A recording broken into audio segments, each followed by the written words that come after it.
Thank you, Dr. Zen, and thank you to the conference organizers. I asked Whitney to share my slides for me because I'm actually presenting from the Chicago O'Hare Airport right now. I had some travel complications, but I think this is going to work just fine. So today I'm going to be presenting on a study that we did in collaboration with the ENT department. So I had great mentorship under Dr. Bradford Bell, who we've heard from earlier, Dr. Zen, and Dr. Safar Saeed. I'm going to talk about the role of the immune system as we consider the extent of disease for oral cavity squamous cell carcinoma and the outcomes after our treatment. Next slide. Whenever we're considering any kind of treatment, we always want to make sure that we fully worked up a patient, that we completely understand the pathology, the management thus far, any factors associated with the extent of disease, and we try to balance our treatment with those factors. Next slide. So there's a number of factors we consider. We consider the host factors itself. Next slide. That might include age, gender, performance status, and the status of their immune system. If they're immunocompromised, they have worse outcomes than if they're immunocompetent. Next slide. We also consider their pathology. What subsite of head and neck cancer is it? Where is it located at? What is the grade of the malignancy? What's the size, depth of invasion, particularly for oral cavity squamous cell carcinoma? Is there LVSI present, lymphovascular space invasion? Is there perineural invasion? Are nodes involved? Is there extracapsular extensions of the nodes? Next slide. As I see them in radiation oncology, I'm also considering the extent of their treatment so far. What kind of surgical excision do they have? What was the status of the margin? Is it a close margin? Is it a widely negative margin, or is it a positive margin? And did they undergo a neck dissection? And as we consider all of these factors, we consider adjuvant management, or we might be considering our surgical management. Do they need any adjuvant management? Do they need adjuvant radiotherapy? Do they need adjuvant concurrent chemoradiotherapy?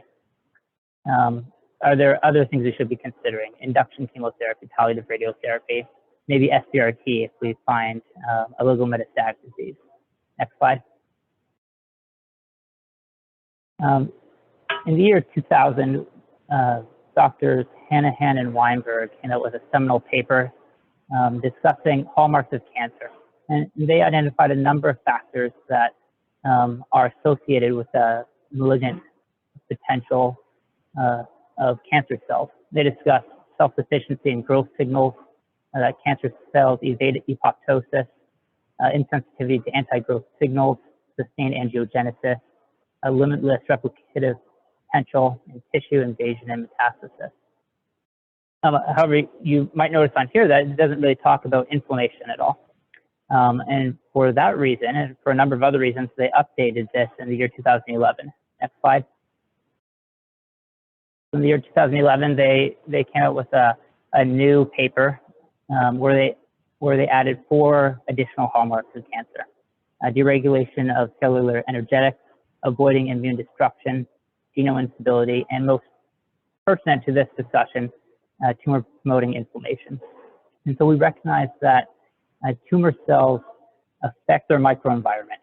They can cause inflammation, and that can have some significant effects, and it provides us some targets as we consider how to combat this malignancy.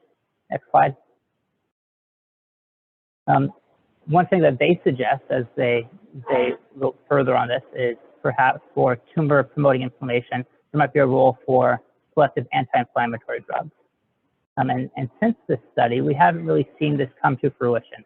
And in fact, I would suggest that there has been little study in the looking at intervening on this tumor promoting inflammation. Next slide.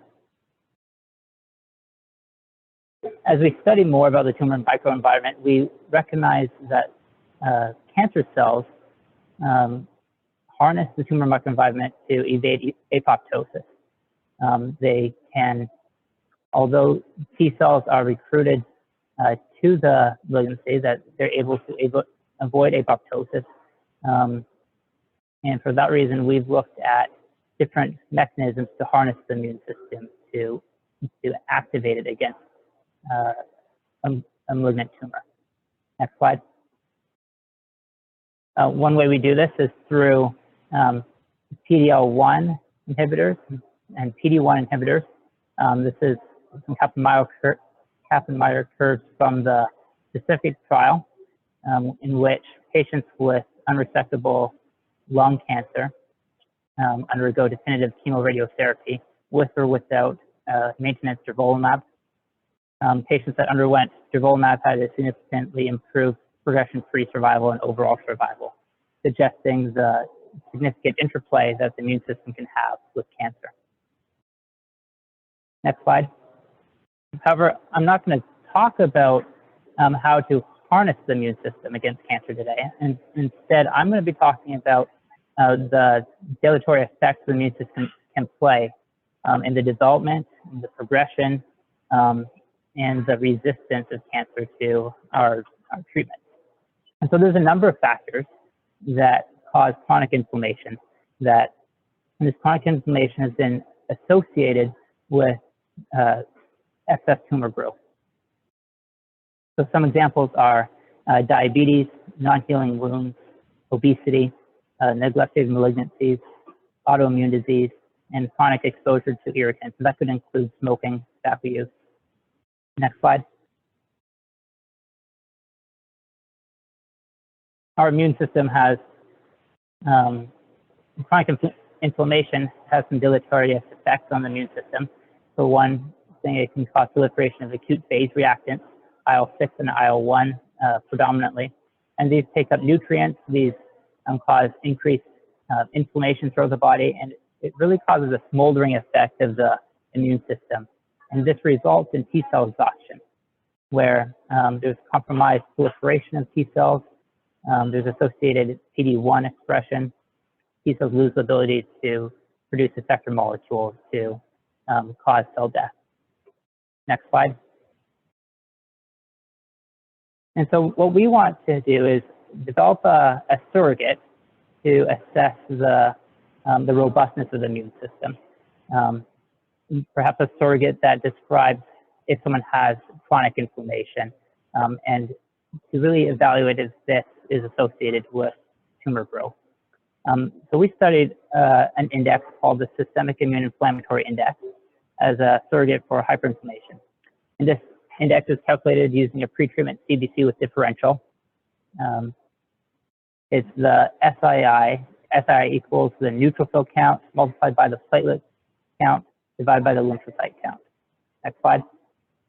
SII has been associated with oncologic outcomes in multiple solid malignancies, including lung cancer, GI cancers. However, there is limited evidence that this, limited evaluation of this in head and neck cancers, particularly oral cavity squamous cell carcinoma. Next slide.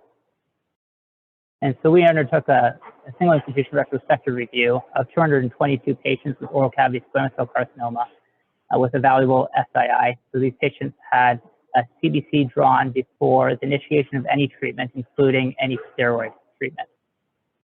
All patients underwent curative intent resection, UNMC, from 2010 to 2019. Adjuvant therapy was as indicated.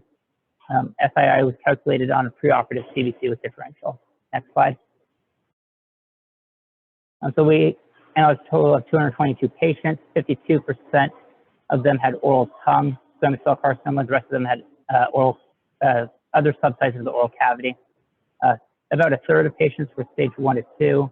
9% of patients had positive surgical margins. 23% of patients underwent adjuvant radiotherapy, and 17% of patients underwent adjuvant chemoradiotherapy.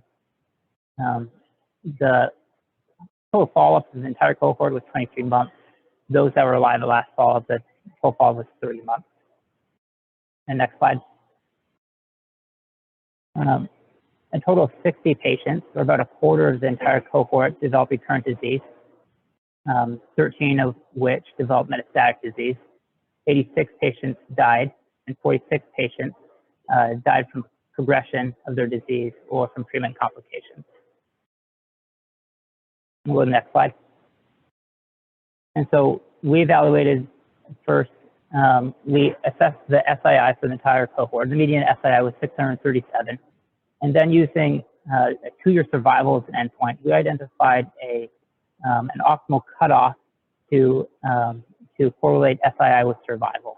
And so we identified an optimal cutoff of 1,047. With this cutoff, the area under the curve for receiver operating characteristic curve was significantly large, with a p-value of less than 0.001.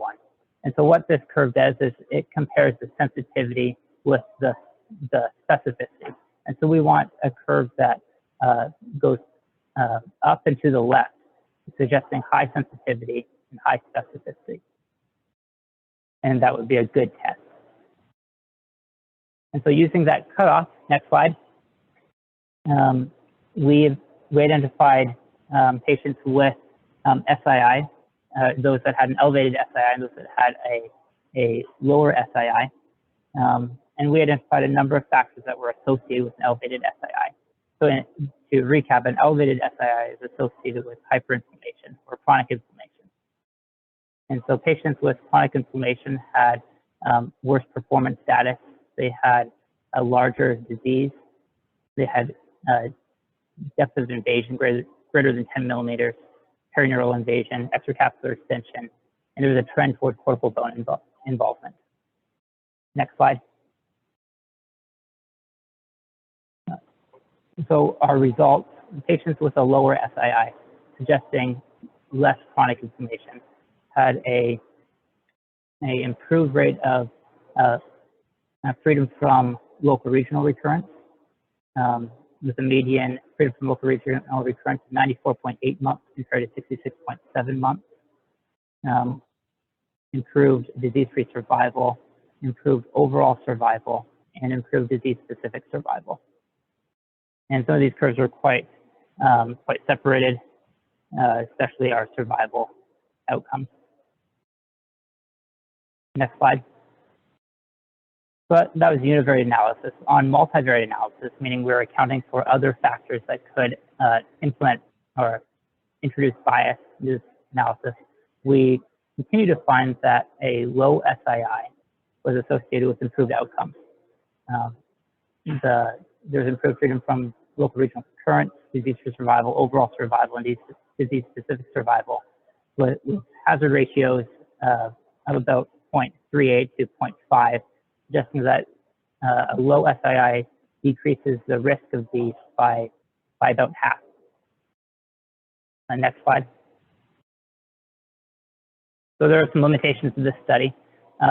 First and foremost, this is a single institutional retrospective analysis of which there's biases that we cannot account for. This study lacks external validation, so what we would want to do is have another institution use our same cutoff number, 1,047, and look at their cohort to see if they also found a difference in survival. This is a heterogeneous patient population with heterogeneous treatments. And we didn't assess the impact of medications, such as perhaps patients had steroids 6 months before their treatment, or patients were on statins or anti-inflammatories. And next slide. So notwithstanding these